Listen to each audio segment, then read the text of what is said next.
Quem cresceu em bairro popular no Brasil sabe, se o médico não resolve, a gente vai na benzedeira. É aquela senhora que mora na última casa da rua, que tem o quintal cheio de plantas e um cheiro constante de alecrim e fumo de rolo. É uma tradição linda, mas, e quando benzer vira um prender? O relato de hoje é do André. Ele cresceu na Vila Suíça, em Ribeirão Pires. Quando ele era pequeno, ele teve um quebranto tão forte que os olhos dele não abriam. A mãe dele, desesperada, levou o menino na Dona Zuleide, a benzedeira mais famosa da região.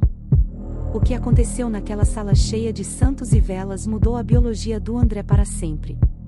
O André me disse que, quando a Dona Zuleide passou o ramo de arruda nele, a planta não apenas murchou, ela entrou em combustão espontânea, virando cinzas nas mãos da velha. Anos depois, a Dona Zuleide faleceu, mas o André descobriu que a cura dela veio com um preço. Toda vez que ele fica doente, a arruda do quintal dele morre do mesmo jeito. E agora, adulto, ele acorda no meio da noite e vê a Dona Zuleide parada no pé da cama dele, segurando um ramo seco e sorrindo aquela boca sem dentes, como se estivesse esperando ele vencer a validade. Nath, eu tinha 7 anos. Eu sentia uma dor de cabeça que parecia que meu crânio ia rachar. Minha mãe me carregou até a casa da Dona Zuleide. O lugar era escuro, com um chão de taco muito encerado e um altar que ia do chão ao teto. O cheiro de arruda era tão forte que chegava a arder o nariz. A Dona Zuleide era pequena, toda enrugada, com mãos que pareciam raízes de árvore. Ela não disse a bom dia. Ela só olhou para mim e disse: "Esse menino tá carregando o que não é dele. Vou precisar de arruda braba." Ela pegou um maço verde, viçoso, e começou a rezar num dialeto que minha mãe não entendia. Conforme ela balançava as ervas sobre mim, eu sentia um frio que vinha do chão. De repente, o maço de arruda estalou. Na frente da minha mãe, as folhas ficaram pretas e secas em segundos, como se um maço de fogo invisível tivesse passado por elas. Gente, imagina a força do olho gordo que esse menino tinha para secar uma planta desse jeito.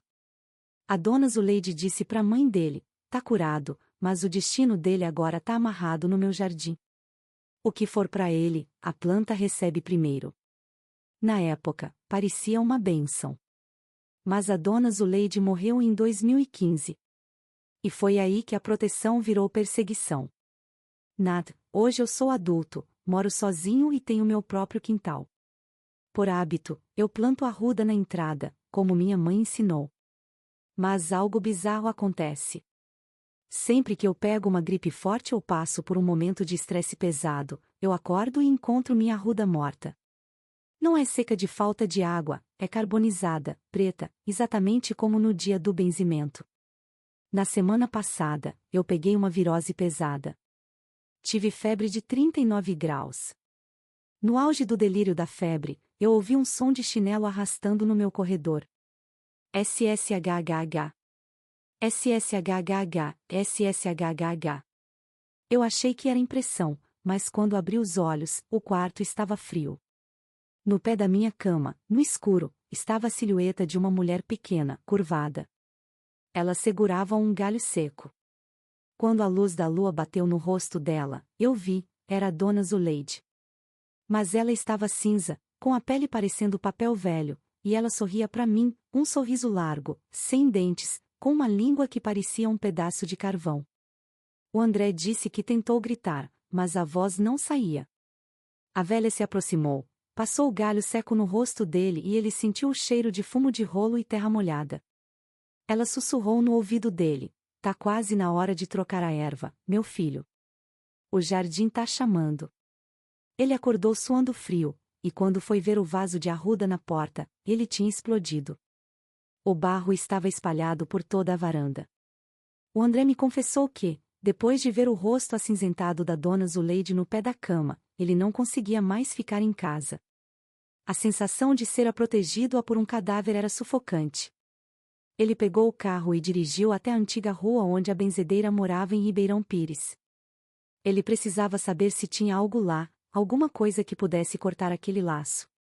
Ao chegar na rua, ele percebeu que o bairro tinha mudado, mas a casa dela continuava igual. Ou quase igual. O muro de chapisco estava tomado por uma trepadeira seca, que parecia garras prendendo a estrutura. O portão estava encostado. O André entrou no quintal e o cheiro. Ele disse que o cheiro de arruda era tão forte que os olhos dele começaram a lacrimejar na hora. Mas não era arruda fresca. Era cheiro de arruda podre, misturado com enxofre.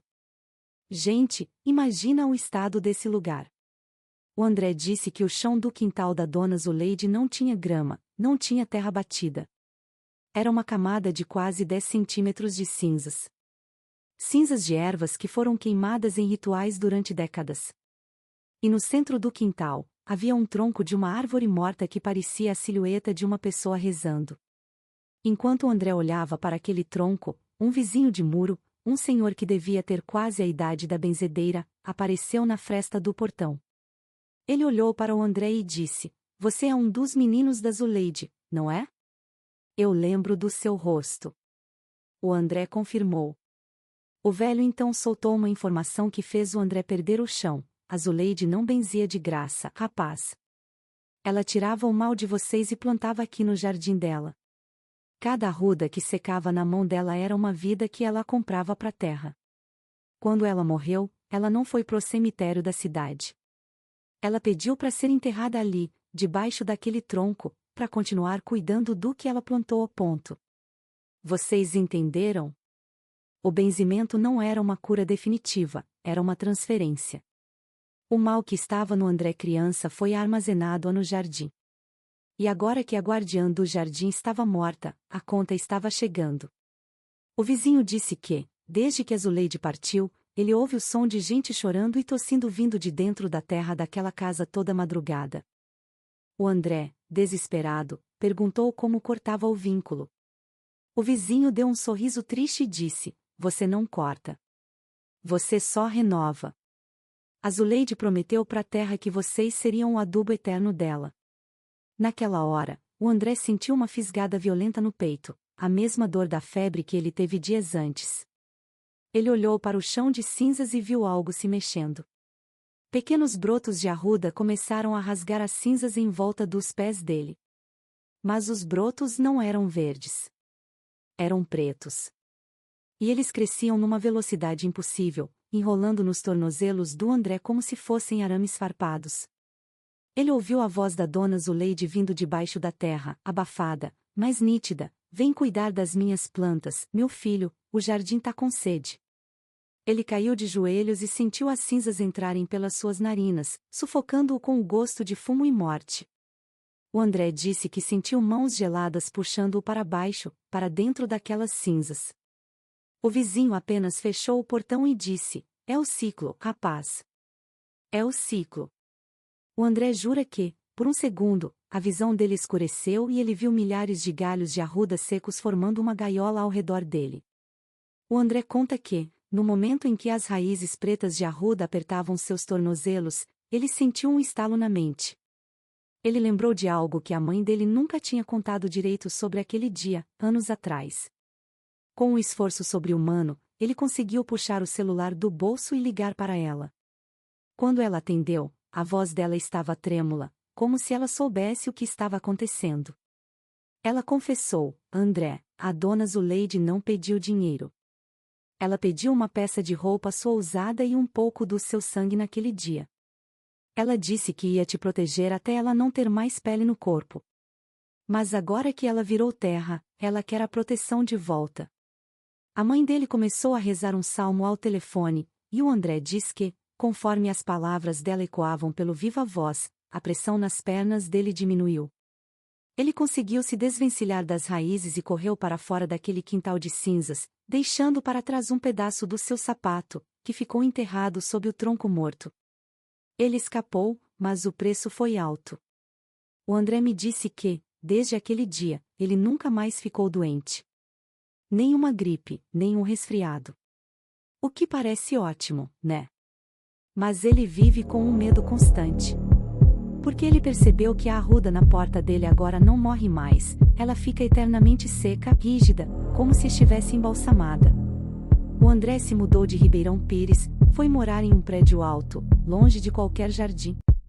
mas o realismo cotidiano a dele agora é outro. Toda vez que ele passa por um espelho no escuro, ele não vê apenas o reflexo dele. Ele vê, logo atrás do seu ombro, a mão da dona Zuleide segurando aquele ramo de arruda carbonizada. Ela não tenta mais puxá-lo. Ela apenas observa. Como uma sentinela que garante que nada encoste no seu investimento. O André percebeu que ele não foi curado, que ele foi reservado. Ele é o jardim particular daquela mulher. E o dia que ele finalmente tiver um arranhão que seja, ele sabe que não vai para um hospital. Ele vai acordar de volta naquele quintal da Vila Suíça, sob as cinzas de 1000 ervas queimadas. Vocês entendem o perigo? A dona Zuleide foi uma benzedeira, sim, mas ela jogava conforme as regras de uma terra que não aceita perder nada. No Brasil popular, a gente confia muito, mas esquece que tudo no universo é troca. O André ganhou a saúde, mas perdeu a posse da própria alma. Essa história me arrepiou porque eu mesma já fui levada em benzedeira quando era pequena. Quem nunca, né? Mas agora eu pergunto pra vocês, vocês já sentiram que uma cura que receberam veio com uma sombra de brinde? Alguém aqui de Ribeirão Pires ou do ABC já ouviu falar dessas benzedeiras que pedem pertences pessoais para guardar ao mal? Comentem aqui embaixo. Eu quero saber se o André é o único que tem uma sentinela de arruda no pé da cama. E se você tem uma história de benzimento que deu certo demais, ou errado demais, o e-mail oficial da família Arrepiei está aberto.